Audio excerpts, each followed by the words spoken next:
So now moving towards the contraindications for removal of impacted teeth. Number 1 हम extreme as के बारे में study करेंगे। अच्छा, सबसे पहले कि रेडियोग्राफिकली हमें 6th ईयर में पेशेंट का 3rd मोलर का बड नज़र आता है। तो अकॉर्डिंग टू सम साइंटिस्ट कहते हैं कि आप इसको रिमूव कर ले यंग एज में तो अच्छा होता है, लेकिन कुछ कहते हैं कि हमें क्या पता है कि वो इम्पैक्ट होगा या नहीं होगा, तो it's better not to remove it. सबसे कॉमन कॉन्ट्राइंडिकेशन जो होती है वो एडवांस एज है। क्यों? एडवांस एज में क्या होती है कि बोन बहुत ज़्यादा कैल्सिफाइड हो जाती है, कैल्सिफाइड हो जाएगी, तो उसमें क्या होगा, उसके रिमूवर बहुत हार्ड हो जाएगा। सेकेंड, उसकी इलास्टिसिटी कम हो जाती है, तो जो एक्सपेंशन नीडेड होती है ड्यूरिंग एक्सट्रैक्शन वो नहीं होती। थर्ड, हमारे पास क्या होती है कि बाइंडिंग फोर्सेस जनरेट बहुत मुश्किल से होगी, वो नहीं जनरेट होगी। ठीक है, तो इसलिए वही बात दो अच्छा, हमारे पास क्या होता है कि पेशेंट एज है, एक यंग पेशेंट है, उसको अगर पेन स्वेलिंग होगी, डिस्कम्फर्ट तो 1-2 दिन तक रहेगी, लेकिन अगर ओल्डर पेशेंट है तो वो 5 to 6 डेज तक उसको पेन डिस्कम्फर्ट रहता है। ठीक है, कहते हैं अगर एक टूथ एल्वुलर प्रोसेस में है लेकिन उसमें कोई इन्फेक्शन, कोई डिजीज़, कोई कैरीज, पेरिडोंटल कोई सिस्ट नहीं है, सो देयर इज़ अनलिकली कि कोई ऐसा सीक्वल कुछ होगा। लेकिन ओल्डर पेशेंट्स है जहाँ पर कोई साइंस और सिम्टम्स नहीं है, रेडियोग्राफिकली डिटेक्टेबल लेयर ऑफ बोन है, तो उसको आप रिमूव ना कर लें। इट्स बेटर कि आप उसको ना करें, लेकिन ये करना चाहिए कि आपने बार बार फिर क्या होता है, रेडियोग्राफी के लिए हर 2 साल के बाद उसका थोड़ा सा देखना होता है, रेडियोग्राफ करना होता है कि कोई एडवर्स इफेक्ट तो नहीं है, कोई सिस्ट फॉर्मेशन, पेरिडोंटल डिजीज़ कुछ तो नहीं है, एडजेसेंट टूथ कोई इफेक्ट तो नहीं कर रहा। ठीक है, कभी कभार अगर सिंगल इम्पैक्टेड टूथ है उसके नीचे प्रोस्थेसिस हम लगा रहे होते हैं, मतलब प्रोस्थेसिस ऊपर लगा रहे होते हैं, तो कभी कभी वो प्रोस्थेसिस सॉफ्ट टिश्यू को इम्पैच करती है और सिस्टमेटिक बन जाता है, तो पेशेंट को स्वेलिंग होती है और फिर वहाँ पर इन्फेक्शन, अल्सरेशन होने के चांसेस होते हैं। कॉम्प्रोमाइज स्टेटस होता है, अगर पेशेंट एसिम्प्टोमेटिक है तो it's better to remove surgically and electively. ठीक है, कभी कभार जैसे कार्डियक पेशेंट होते हैं, रेस्पिरेटरी पेशेंट्स होते हैं, कंजेनिटल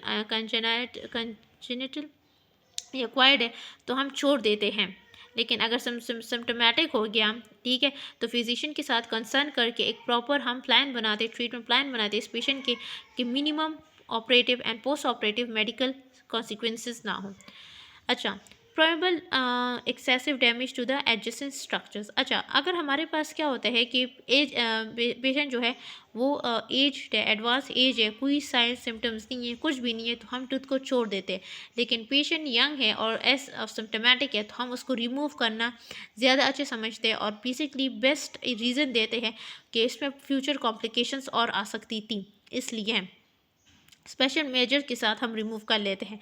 यह एग्जाम्पल डिस्कस की गई है कि अच्छा, एक कि ओल्डर पेशेंट है और समेट पेरिडोंटल डिफेक्ट है डिस्टल एस्पेक्ट पर, तो हम 3rd मोलर को फिर इस रीज़न में रिमूव नहीं करते, क्योंकि अगर हमने 3rd मोलर को रिमूव कर लिया तो 2nd मोलर्स रिमूव्ड हो जाएंगे, तो वहाँ पर जो डिस्टल एस्पेक्ट ऑफ होगा, क्योंकि हमने जब 3rd मोलर करेंगे तो ऑल, क्योंकि 3rd मोलर ने बहुत बोन घेर रखा होता है ना, तो जब उसको आपने रिमूव कर लिया तो distal aspect of 2nd molar जो है वहाँ पर बोन वीक हो जाता है, कॉम्प्रोमाइज़ आ जाता है, तो हमारे पास पॉकेट्स बन जाते हैं, बोन लॉस हो जाता है, सपोर्ट जो है वो डिक्रीज़ हो जाता है, तो 2nd मोलर्स जो है वो रिमूव्ड हो जाते हैं, तो इस कंडीशन में हम नहीं निकालते।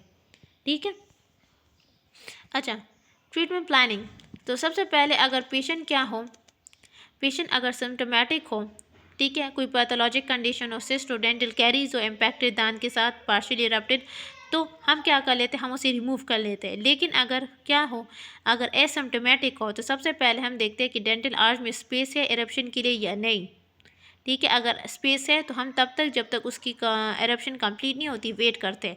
सेकंड, उस इम्पैक्टेड टूथ की कंडीशन स्टेटस क्या है, स्टेट किस तरह है, किस ओरिएंटेशन में, दूसरा पेशेंट की एज किस तरह है, पेशेंट यंग है या ओल्ड है, क्योंकि जो टूथ एरप्शन होती है वो आइडियली 20 पर एवरेज जो है वो कंप्लीट हो जाती है, लेकिन कंटिन्यू 25 ईयर्स तक रहती है।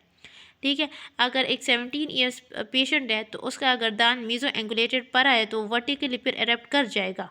ठीक है, लेकिन पेशेंट के साथ अच्छा, और फिर हम क्या करते हैं, 3rd में हम बेसिकली देखते हैं कि कई 2nd मोलर तो इफेक्ट नहीं है, अगर 2nd मोलर डिजीज है तो उसको रिमूव कर लेते हैं, 3rd मोलर के लिए हम छोड़ देते हैं, उसके लिए स्पेस क्रिएट हो जाएगी, मीजल ड्रिफ्टिंग के थ्रू वो आगे आ जाएगा। ठीक है, 4th हमारे पास क्या होता है, अगर सॉफ्ट टिश्यू अपर्कुलम हो, कोई पैथोलॉजी हो, तो उसमें भी हम देखते हैं।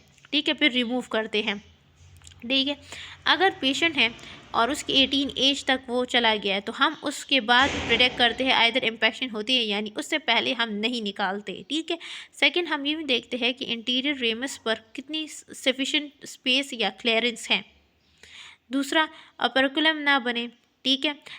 और अगर हमारे पास क्या हो गया कि 18 to 19 एज है, तो हम सर्जिकली रिमूव कर लेते हैं, क्योंकि उसके बाद मैक्सिमम हीलिंग और टिश्यू वो हो जाते हैं, वो ठीक हो जाएगा, ठीक है।